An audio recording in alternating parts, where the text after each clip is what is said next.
Someone sent me this video of Michaela here talking about how Justin Baldoni sexually harassed 10 women. She only discusses 4, so I'm not really sure if she can count. And I'm not really sure why she's lecturing us about reading when she can't count. But hi, Michaela. I'm a lawyer. I've been following this case from the outset. And let me explain a few things that you are misinforming the public about in a very harmful way. Now, right off the bat, Michaela, I just want to point out that you don't really mention the sexual harassment allegations against Jamie Heath. Is that because you know that a white woman making fake allegations against a black man isn't a good look post 2020? I mean, you have majority white followers who seem to be willing to excuse racism, so go ahead, babe, make that video. More on all this later. This is from when he was filming Empire Waste, the production directly before it ends with us. As a part of my work on Empire Waste, I had repeated negative interactions with Mr. Baldoni and his associates, including verbal abuse by Mr. Baldoni. I asked Wayfair that Mr. Baldoni be not permitted on set during the majority of production as a result of those experiences. Now, Michaela, you are correct that that's Clara Aub's sworn affidavit, but if you had taken it a step further, you would have known that there's a recording from the time that she's describing in that sworn affidavit. And she's not really describing it. It's Blake Lively's lawyers who drew that up for her, the same lawyers who just made very uncredible, dare I say, lies in Blake's allegations in her complaints. Yeah, the same lawyers who have lost all credibility to most of the lawyers covering this. But let's go ahead and listen to just a little bit of the recording. This is where they're talking about the set of It Ends With Us, and she's recording Steve Sarowitz, who's the head of Wayfair Productions. Honestly, it's so tricky, especially, yeah, I don't know, because I wasn't there, so I don't know what it was like. You were there, was it bad? No. Oh, Justin never has a bad set. Yes, it was the worst set he's ever done, but no, it wasn't bad. I was there on set. It was, Justin is really kind and loving, and he's like, so imagine Ray's running a set. It's just, it's the behind set. It's never going to be like that. No, it was just, everything was made up. It was manufactured, and it was manufactured on purpose in order to take Justin down. I'm sorry. I'm just sorry, because I know the intentions of making the movie were with such a purpose. So interesting that she didn't contradict Steve. I thought she went there to say Justin can't be a part of promoting her movie. Isn't that what she said in her sworn affidavit? There's no evidence of that in this recording. She never went to the studio to say Justin can't be a part of her set. Oh, and by the way, the issues she had with Justin is that he wouldn't give her more money for production. Another entitled white woman. Check. Let's talk about person number 2.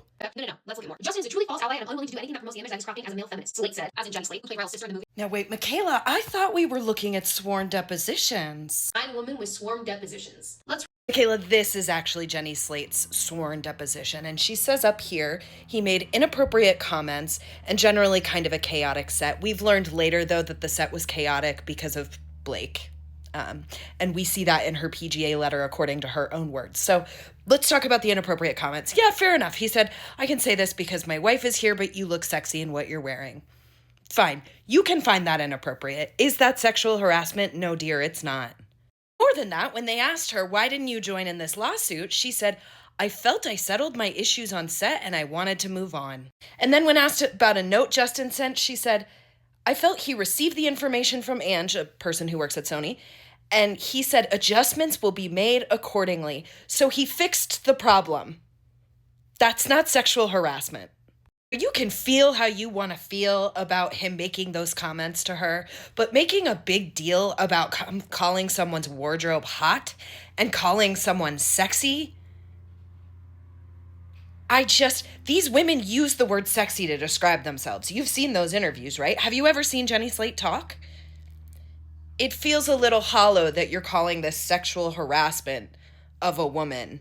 And I really would encourage you to work that out with a therapist, Michaela. But let's go on to our next person. Now, Michaela, I thought we were going to rely on sworn depositions. Come on. So if you actually read her sworn deposition, Michaela, you'll understand that she had 3 issues, and those issues were only in retrospect after she talked to Blake and Jenny. And what she says is, 1, he said after she filmed their sex scene that he says that scene was hot. May she never work for Quentin Tarantino. 2, that he told her to lick a spoon when her love interest is feeding her cookie dough off a spoon.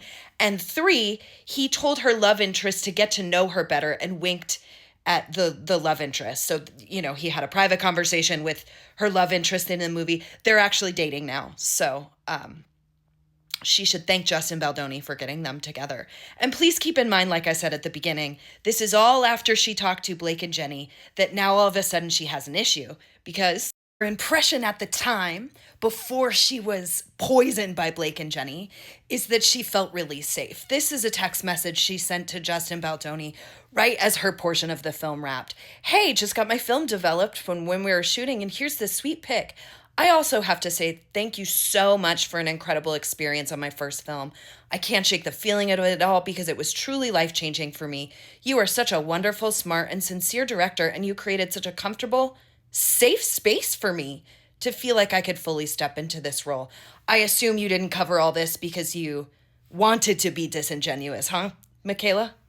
Colleen said specifically in her sworn deposition that she has felt the writ from long before she was in contact with Blake. It started with her not being allowed to read the script, which she was contracted to do, until I was sat with readers. By then, all the interviews made it seem like you included me in the script from the beginning. There's literally notes in the legal document that say that Colleen Hoover is working with Blake Lively, and Colleen Hoover decided that she won't promote the movie unless they use Blake's cut, because Blake actually let her be involved with giving notes and feedback. You go being disingenuous again, Michaela. We're talking about sexual harassment, not issues that she had with the filming, but we have real-time texts between Colleen and Justin where she says she's mad at Blake for not reading the movie and making unilateral changes that are not in the book that are going to betray the fans.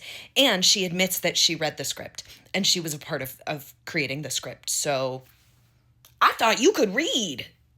Justin has already admitted in legal documents to improvising intimacy scenes with Blake Lively. Oh, Michaela, you silly goose. That was never admitted in his legal filings. In fact, that wasn't put on the docket at all. That was done at oral argument. You do understand the difference, right? Arguing something in front of the judge as opposed to filing legal papers on the docket. Anyway, all that to say, that admission never happened. You're straight up lying. Ryan and Blake handled it all so immaturely, and there's no evidence to contradict that. Oh, there's documentation in the legal documents that were publicly available for you to see that shows Ryan Reynolds saying, I'm a little baffled by Mr. Baldoni. I would love any guidance at some point. 2, Liz Plank. Again, Michaela, I beg, let's stay on topic. This isn't proof of sexual harassment. It's proof that Ryan Reynolds had issues with Justin Baldoni. And those issues don't seem to be sexual harassment at all, based on what you've shown, unless there's something I'm missing here. I'd just like you to all be very aware. When you're saying Team Justin, like you did something, quite literally didn't do anything. You did not check any of the publicly available documents, for starters. And second of all, you're not calling Blake Lively a liar. You're calling 9 women plus. Now, Michaela, we've covered that I can read. We also have covered that I can count. All 9 of these women, I thought you said 10. All 9 of these women you don't go over, and it's crazy you include Stephanie Jones because this woman is Justin's prior publicist. And when they left her employ, she sought out Blake Lively to give Blake Lively private text messages that she had been surveilling, likely illegally, from her previous employee. And what she did was she responded to a subpoena that didn't give proper notice under Rule 75 of the Rules of Civil Procedure. Go ahead and read that since you're such a great reader. She responded to a clandestine subpoena from a sanctionable lawsuit that doesn't include any John or Jane Does. Including Stephanie Jones is actually batshit crazy here. Not only was she not sexually harassed, she did some potentially real illegal shit. Finally, Michaela, you say, oh, people just don't want to believe Blake Lively because she's unlikable. No, we don't believe Blake Lively because she's a fucking racist and made allegations against a black man. Here's a text message to Jenny Slate. It's on top of that, Jamie being a total goof with no boundaries or respect for the work. He treats the set like a barbecue. Totally out of context. She might as well use the hard R. Are you going to talk about this in your next video, Michaela? Or you do actually understand that making false allegations against a black man post-2020 doesn't have a good look and it's indefensible? Your lack of understanding power dynamics, your lack of ability to understand what's going on in the docket, your lack of ability to count to 10, 9, 10, hard to say. It's all disingenuous. Everything you said is disingenuous and it's harmful. So have the day you deserve, Michaela. You and all the white women in your comments.